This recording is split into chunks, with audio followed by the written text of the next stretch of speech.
Welcome to the next episode of Women of Wing Chun, my own personal journey through Wing Chun. As always, I'm not a teacher. I'm definitely not qualified for that. I'm simply a humble practitioner who is sharing my journey with you. It's been a little over a year now since we made our first Wing Chun video, and in many ways, I feel like I have just as much to learn now as I did back then. But I've been putting in work. They say it takes 10,000 hours to master a new skill, and these are some of the ways I've been spending those hours. I'm learning to effectively shift my weight. It's trickier than it might look, because both the timing and the size of the shift needs to be precise. In Wing Chun, well-timed weight shifts can add a lot of power to punches, strikes, and blocks, so it's an important thing to master.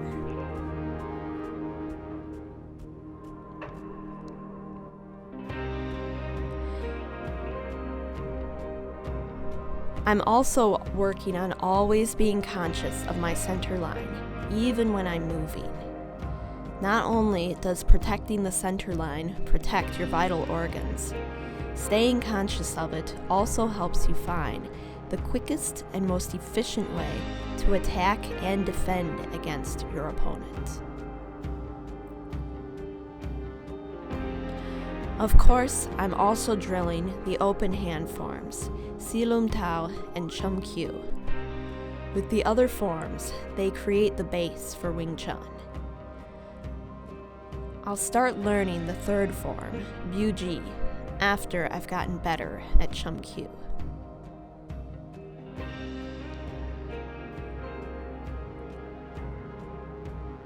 Since I learned Chum Kyu, which introduces movement of the feet, I've been working on integrating movement into the other drills I practice.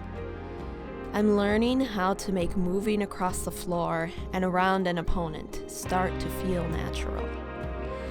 I'm also starting to work on kicking. Since I come from a dance background, it took a while for martial arts kicks to make sense in my mind. I think I'm starting to figure it out though.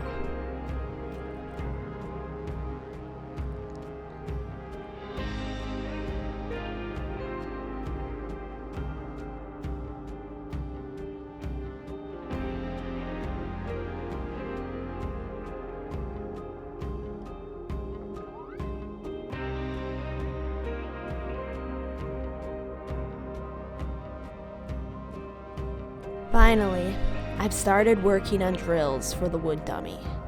No, I don't have a real wood dummy, so I've just been using a wall to practice. I hope I can afford to buy one eventually. Most of my training has been self-taught, figuring things out from YouTube videos, books, and old diagrams. Maybe it's not ideal, but I don't want to let my circumstances get in the way of what I want to learn. Don't ever let someone tell you that you can't do something. There's always another way. So, I'll keep training on my own, figuring things out, and practicing with others when I can. It can be a lonely journey, but I'm enjoying every step of it. Thank you so much for being part of my journey and letting me share this with you. Please subscribe if you want to see where it takes me.